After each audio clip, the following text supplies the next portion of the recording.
नमस्कार, छोटों को प्यार, छोटी सी जिंदगी। आइए जुड़ी Bihari quest GS research centre के साथ।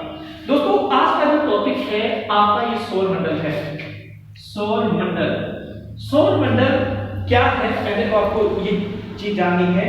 तो सौर मंडल में क्या आता है कि नंबर 1 पे आपको क्या चीज याद करनी है कि जो सूर्य है, सौर मंडल में क्या क्या आएगा, ये सौर मंडल किसे कहेंगे हम।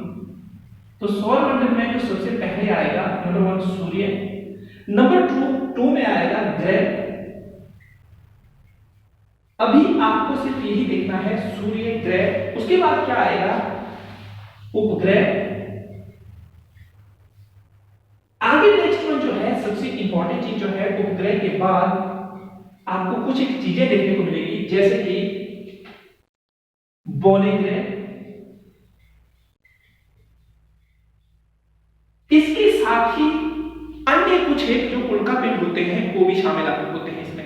नंबर 1 सूर्य, ग्रह, उपग्रह, बौने ग्रह और कुछ एक उल्कापिंड होते हैं या धूमकेतु होते हैं, वो भी इसमें शामिल होते हैं। थोड़ा बने रहिएगा। उल्कापिंड क्या होते हैं, धूमकेतु क्या होते हैं, साथ में सूर्य क्या है, उपग्रह क्या है, ग्रह क्या है, इसकी चर्चा हम डिटेल में करेंगे। पर अभी हमें क्या जानना है कि जो सौर मंडल है किसे कहेंगे। तो सूर्य और उसके साथ में ये जो कुछ चीजें हैं, उल्कापिंड जिसको बोलते हैं, इनको मिलाकर क्या बनता है, आपका सौर मंडल बनता है। अब सौर मंडल के बारे में 2 सिद्धांत प्रचलित है, जहां से कई बार एग्जाम में क्वेश्चन पूछे गए हैं।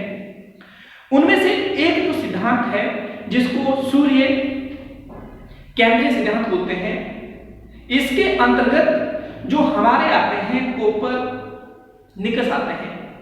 इन्होंने क्या किया, इन्होंने ये सिद्धांत दिया कि सूर्य केंद्र में है और जो ये सारी अन्य बॉडी है, जो ये नाम लिखे हुए हैं, ग्रह, उपग्रह, बौने ग्रह, उल्कापिंड, ये कहीं ना कहीं सूर्य के चारों तरफ एक चक्कर लगाते हैं, जिसको हम इंग्लिश में रेवोल्यूशन बोलते हैं, हिंदी में इसी को परिक्रमण कहते हैं या परिक्रमा कहते हैं।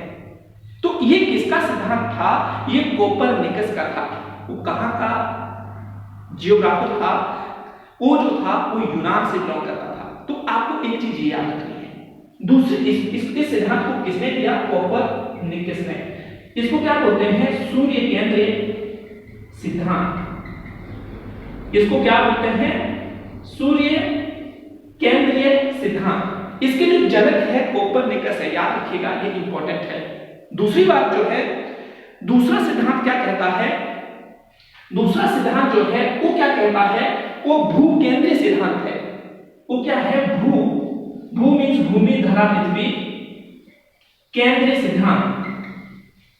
इस सिद्धांत के तहत क्या बात कही गई है, इस सिद्धांत के तहत यह बात कही गई है कि जो पृथ्वी थी वो केंद्र में थी और उसके चारों तरफ जो था सन रेवोल्यूशन करता था। सन क्या करता था, चक्कर लगाता था। इसके जो जनक है वो पोलैंड के जियोग्राफर है, जिनका नाम कोलाडियस टॉलमी है। तो आपको इन दोनों के नाम याद रखने हैं, कोपरनिकस और जो हमारे टॉलमी भाई जी हैं, उनका नाम भी आपको क्या करना है, याद रखना है। और साथ में इन सिद्धांतों को भी अच्छे से याद रखना। आगे बात करेंगे तो आगे जो है हमारा सूर्य। सूर्य जो है एक तारा है। तारा क्या होता है, पहले ये जानिए, तारा क्या होता है। तो जो तारा होता है, तारे के पास ताप प्लस ऊर्जा प्लस प्रकाश होता है। जो तीनों चीजें अपने पास रखता है उसको तारा कहते हैं। और सूर्य जो है एक तारा है और पृथ्वी के नजदीक ये देखने को मिलता है। पृथ्वी का सबसे नजदीक वाला जो तारा है वो सूर्य है। दूसरी बात, सूर्य के कुछ पार्ट होते हैं जिसके बारे में आपको याद रखना है। जैसे कि यहां देख रहे हैं आप क्रोड, तो ये क्या है, क्रोड जो है सूर्य के सेंटर का पार्ट होता है। सूर्य के जो सेंटर का पार्ट होता है उसे क्रोड कहते हैं। और ये सबसे गर्म पार्ट होता है, इसी की वजह से सूर्य हमें लाल दिखाई देता है। कैसा होता है? लाल। और इसमें लाल की वजह क्या है? सूर्य का जो क्रोन होता है, कोर होता है, केंद्र होता है, वो लाल कैसे होता है? तो उसके पीछे लाल होने का कारण जो है उसके अंदर उपस्थित हीलियम और हाइड्रोजन गैस की मात्रा है। मैं आपको एक बात बताना चाहता हूं कि सबसे ज्यादा जो सूर्य के केंद्र में जो गैस होती है, वो गैस जो होती है वो कौन सी है? क्या आप बता सकते हैं? तो हाइड्रोजन की मात्रा ज्यादा होती है, हीलियम की मात्रा कम होती है। इसके अंदर जो एनर्जी का जनरेशन होता है तो इनके बीच में सलाइन होता है। सलाइन में आपस में इनके जो अणु होते हैं वो मिलते हैं, एनर्जी का जनरेशन करते हैं। ये हमारे लिए क्या है? इंपॉर्टेंट है। इसको क्या करना है? आपको जानना है। तो ये आपके लिए क्या है? सबसे ज्यादा इंपॉर्टेंट है। दूसरी बात क्या है कि जो दूसरी बात है वो आपको क्या याद रखनी है? वो याद रखनी है कि कोर के साथ में जो लगने वाला पोर्शन होता है, जो ये वाला पोर्शन है, इस वाले पोर्शन को क्या कहते हैं? इस वाले पोर्शन को क्या कहेंगे? इस वाले पोर्शन को जो कहते हैं, इस पोर्शन को आप संवहनीय कटिबंध कहते हैं। संवहन कटिबंध काफी इंपॉर्टेंट है। ये कोर के बाद का गर्म पोर्शन होता है। इस वाले पोर्शन में क्या होता है कि जो कोर से निकले हुए पार्टिकल होते हैं एनर्जी के, वो इस पोर्शन को गर्म करते हैं। तो ये आपको अच्छे से याद रखना है। आगे सबसे इंपॉर्टेंट चीज क्या है? इंपॉर्टेंट चीज जो होती है, इंपॉर्टेंट चीज ये देखने को मिलती है आपको। ये तो आपने देख लिया, ये वाला पार्ट होता है, इस वाले पार्ट को क्या बोलते हैं? इस वाले पार्ट को हम संवहन कटिबंध बोलेंगे। पर इसके साथ ही जो ये वाला पार्ट दिख रहा है, ये बाहर वाला पार्ट दिख रहा है, इसको क्या बोलते हैं? ये काफी इंपॉर्टेंट है। ये जो है ये काफी इंपॉर्टेंट है। सूर्य ग्रहण के समय ये जो पार्ट होता है, ये पार्ट हमें दिखाई देता है। इसको कोरोना बोलते हैं। पर जो बीमारी थी वो वाला कोरोना नहीं, ये कोरोना या इसको किरीट कहा जाता है। ये जो है सूर्य ग्रहण के समय ये पार्ट दिखाई देता है। कौन सा पार्ट दिखाई देता है? तो ये जो पार्ट है, ये पार्ट हमें दिखाई देता है। नंबर 1 ये चीज याद रखनी है। दूसरी बात, ये जो है ये चीज जो है, ये कौन सा पार्ट है? ये जो पार्ट है, ये जिसको हम प्रकाश मंडल बोलते हैं, प्रकाश मंडल या इंग्लिश में इसको फोटोस्फीयर कहा जाता है। ये फोटोस्फीयर सूर्य का वो पार्ट होता है जो हमें चमकीला दिखाई देता है, जिसकी वजह से मतलब चमक दिखती है। अब यहां से क्या होता है? यहां से जो ये रेस टाइप निकलती है, ये रेस तो निकलेगी, इसको बोलते हैं सौर ज्वाला, सोलर फ्लेम। जो रेस होती है उसको क्या कहा जाता है? सौर ज्वाला। और ये कहां से निकलती है? ये जो निकलती है, ये आपको याद रखना है, ये कहां से निकलती है? जो फोटोस्फीयर वाला पार्ट होता है वहां से निकलती है। क्या आपको मैं एक बात बता दो कि जो केंद्र है, क्या है? जो केंद्र है वो आपको याद रखना है। केंद्र में तापमान ज्यादा होता है, पर जो बाहरी पोर्शन होता है उसका तापमान कुछ कम होता है। जो आप देख सकते हैं, आप यहां पर केंद्र ये है, आप देख सकते हैं केंद्र कौन सा है? ये वाला है। और सबसे इंपॉर्टेंट चीज क्या है? जो केंद्र का टेम्परेचर होता है वो काफी ज्यादा होता है, लगभग 15 लाख डिग्री सेल्सियस। आप सोच सकते हैं इतना टेम्परेचर होता है। पर अगर इसी तरह आप बाहर आएंगे, बाहर वाले पोर्शन पर आएंगे, तो 6000 डिग्री सेल्सियस जो है ये आपको देखने को मिलेगा। जो 6000 डिग्री सेल्सियस है ये आपको देखने को मिलेगा। तो ये आपके लिए इंपॉर्टेंट नहीं हुआ? आपसे पूछ लेंगे कि जो सूर्य का कोर है उसका टेम्परेचर कितना होता है, या जो सूर्य का प्रकाश मंडल का पार्ट होता है, फोटोस्फीयर का पार्ट होता है, उसका टेम्परेचर कितना होता है? 6000 डिग्री सेल्सियस। अगर आप कोर में जाएंगे तो कई गुना टेम्परेचर ज्यादा होता है। ये आपको अच्छे से याद रखना है। नेक्स्ट वन, सबसे इंपॉर्टेंट चीज जो है क्या याद रखनी है कि जो सूर्य है, तो सूर्य की आयु लगभग इतने वर्ष मानी गई है।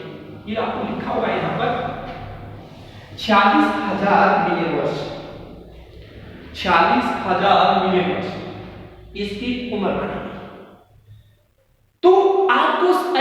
थोड़ी सी बातें तो पता चल गई होंगी सूर्य के बारे में।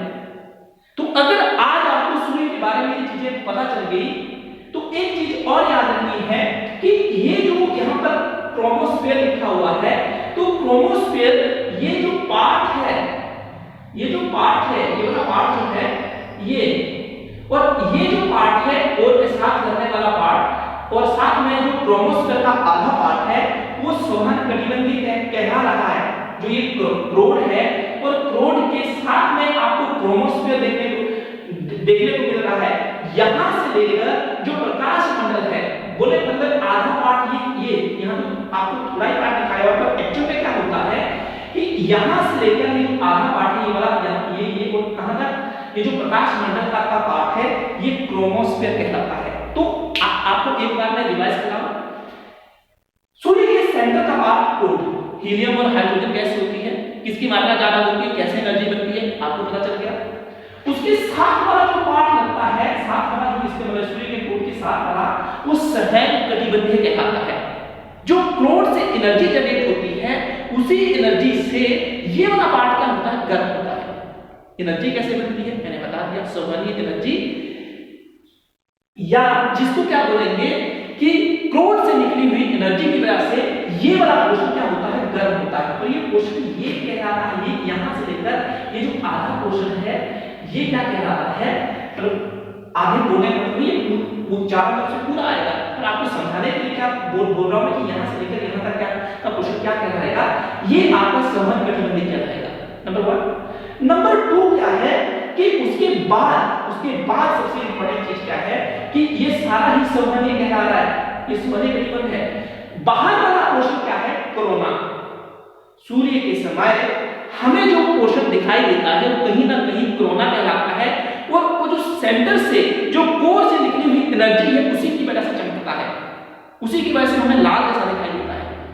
तो ये जो पोर्शन है ये कोरोना है, और कोरोना का जो पोर्शन होता है ये जो दिख रहा है ये वाला कोरोना होता है, यही पार्ट में दिखाई देता है। यहाँ पे सिंगल लेयर है, डबल लेयर होती है और काफी बड़ी होती है, ऐसे करके ये क्या होगी, ये काफी बड़ी होती है, इसको क्या कहेंगे, कोरोना कहेंगे।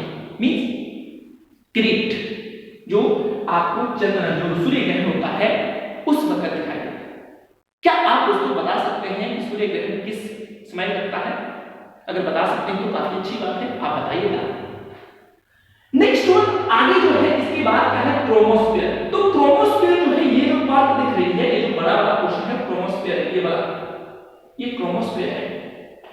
और क्रोमोस्फीयर के बाद आपको याद क्या रखना है कि ये क्रोमोस्फीयर जो दिख रहा है आपको, ये क्रोमोस्फीयर कोरोना के बाद आता है। किसके बाद आता है, कोरोना के बाद आता है। ये याद रखिएगा, किसके बाद आएगा, कोरोना के बाद आएगा, कोरोना के बाद ये पोर्शन आएगा। और जो क्रोमोस्फीयर होता है उसकी जो अंतिम पड़ाव होता है, ये वाला पोर्शन जो होता है इसको हम फोटोस्फीयर कहते हैं। ये भी एक लेयर होती है, डबल लेयर होती है। एक्चुअल में जो हमें रेज दिखती है वो रेज इसी पोर्शन से निकलती है, ये वाला जो पोर्शन है इस वाले पोर्शन से निकलेगी। अब सबसे इंपॉर्टेंट चीज क्या है कि इसके बाहर सूर्य के जो बाहर होता है वो जो हमारा अर्थ होता है, हमारे जो प्लेनेट होते हैं, हमारे जो बौने ग्रह होते हैं, हमारे जो उल्का पिंड होते हैं, या जो भी अन्य आपकी जो सेलेस्टियल बॉडी है उसका परिपथ होता है। परिपथ मींस रास्ता होता है, उसी रास्ते पर वो चक्कर लगाते रहते हैं या उसी के आसपास में कहीं ठहरते हैं। तो आई थिंक आपको अच्छे से पता चल गया होगा टेम्परेचर कितना होता है। कोर का मैंने टेम्परेचर बता दिया, लगभग 15 लाख डिग्री सेल्सियस। आपको फोटोस्फीयर का टेम्परेचर भी बता दिया, लगभग 6000 डिग्री सेल्सियस। उम्र की बात की 40,000 मिलियन वर्ष, ये आपको अच्छे से याद रखना है। तो आई थिंक आपको अच्छे से पता चल गया होगा। थोड़ा सा कल बताऊंगा, पर यहां पर आपको क्या देखना है कि सबसे ज्यादा दूरी की स्थिति होती है जब किसके बीच की बात की जा रही है, जो सूर्य होता है, जो अर्थ होता है, सूर्य और अर्थ के बीच जो सबसे ज्यादा दूरी होती है उसको अपसौर कहा जाता है। और ये जो होती है 4 जुलाई को होती है। कब होती है, 4 जुलाई को होती है, याद रखिएगा, उसको अपसौर कहते हैं। पर ये कहीं ना कहीं अपसौर या 4 जुलाई का जो दिन होता है, इस वक्त ग्रीष्मकालीन ऋतु तो होती बरसात का समय तो ही होता है।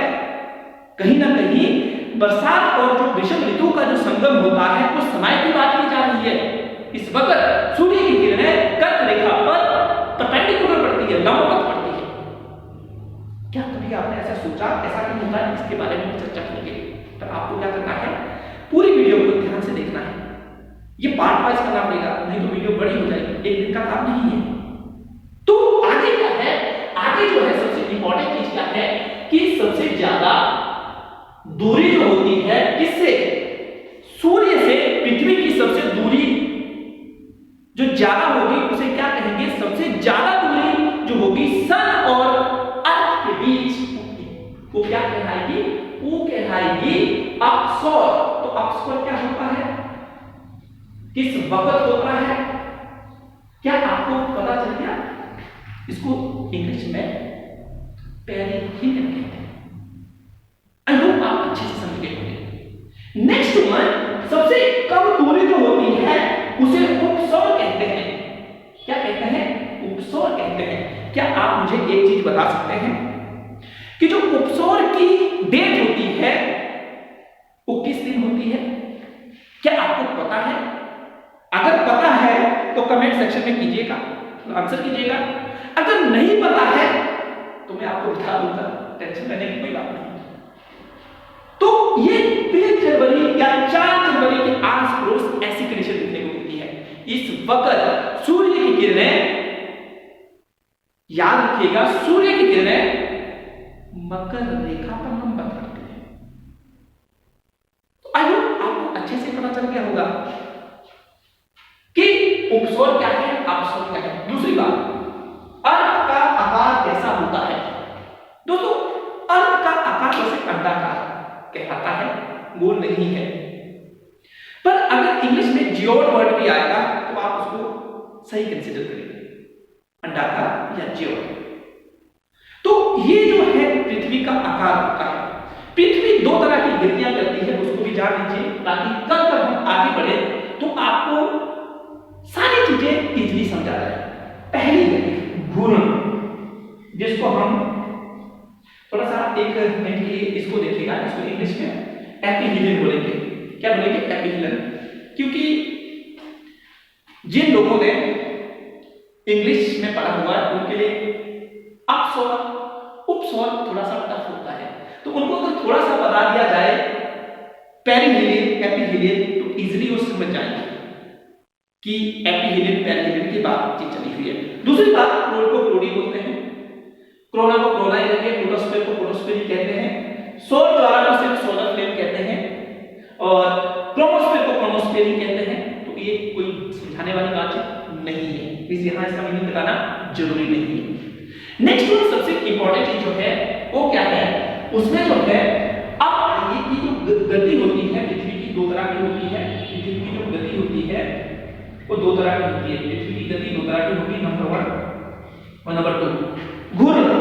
घूर्णन आपके बचपन में गेंद के साथ खेल खेला होगा।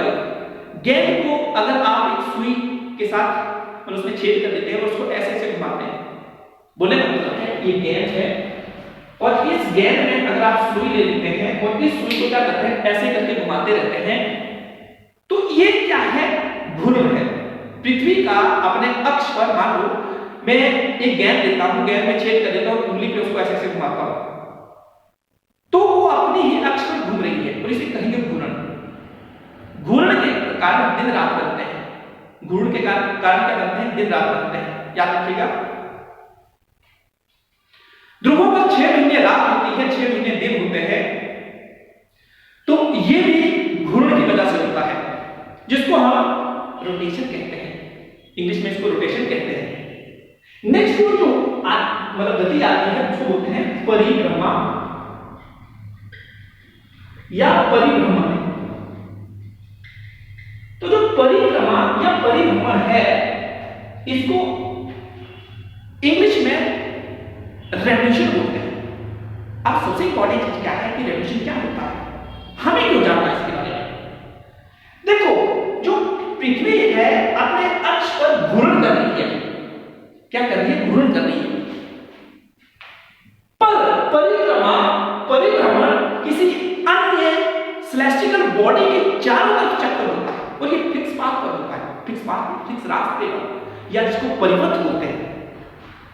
ऑर्बिट बोलते हैं, फिक्स पाथ ऑर्बिट।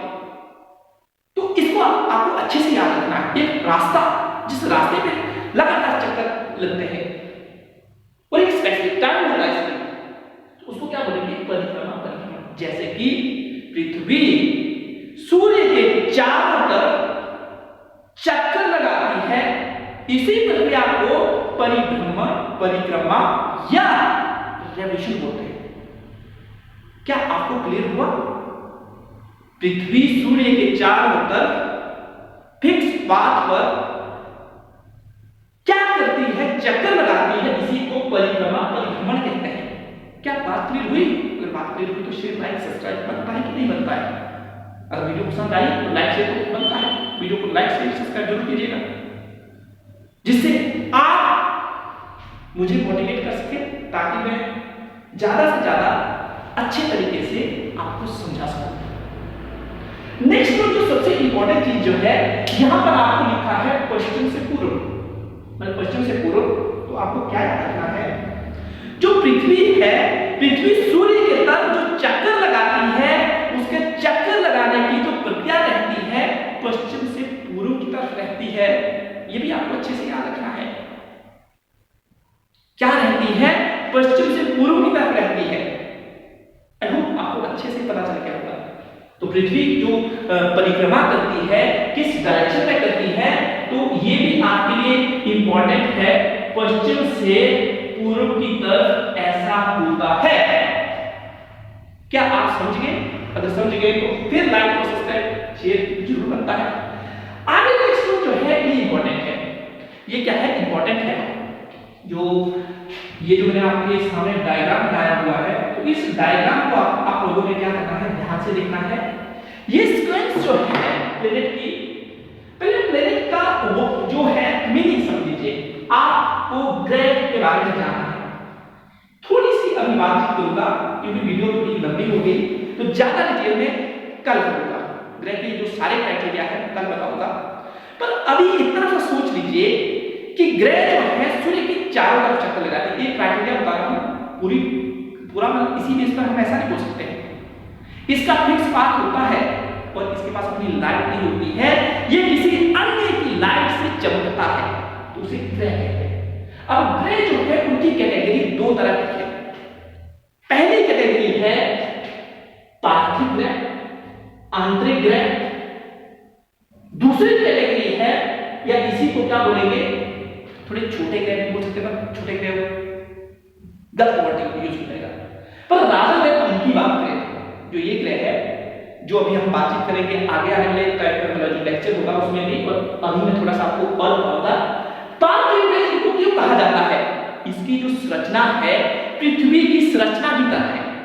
जैसे पृथ्वी का निर्माण चट्टानों से हुआ है, मिट्टी से हुआ है, और जिस प्रक्रिया के द्वारा हमारी पृथ्वी बनी है, कहीं ना कहीं उसी के समान जो ये पार्थिव ग्रह है, आंतरिक ग्रह है, जैसे कि बुध, शुक्र, पृथ्वी के साथ ही इनकी भी संरचना क्या है? ऐसी ही है। बोलो तो पृथ्वी के समान ही इनकी संरचना है। इसकी बुध, शुक्र, पृथ्वी और मंगल। अब इन्हें आंतरिक ग्रह क्यों बोल रहे हैं? क्योंकि ये सूर्य के नजदीक पड़ने वाले हैं।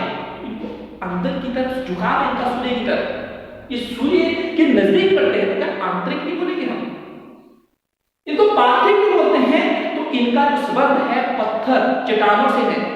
पार्थिव पंच तत्व से मिलकर ये बने हुए हैं। कहीं ना कहीं उन पंच तत्वों का इनके निर्माण में महत्व है, जिनसे हमारा शरीर बना हुआ है। मिट्टी, पानी, हवा। तो कहीं ना कहीं जो ये पंच तत्व है, उन पंच तत्वों में कुछ तत्वों का इनके बनने में कंट्रीब्यूशन है, इसी कारण इनको पार्थिव ग्रह कहा जाता है। तो क्या आप समझ गए? अच्छे से समझाया। नेक्स्ट जो है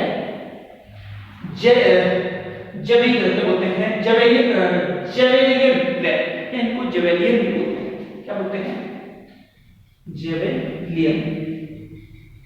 जवेलियन का मतलब होता है दैत्य ग्रह। ये थोड़े बड़े होते हैं साइज में। क्या होते हैं? साइज में बड़े होते हैं, इसी वजह से इसको क्या कहते हैं? जिबलिन ग्रह कहते हैं। उसके बाद जिबलिन ग्रह के बाद आगे की बात नहीं गैसीय ग्रह। तो यहाँ पर मैंने एक बात बताई, इनकी जो सबसे ज्यादा फॉर्मेशन हुई होती है वो चट्टानों से नहीं होती है, इनकी गैसों से हुई होती है, इसलिए इनको गैसीय ग्रह कहते हैं।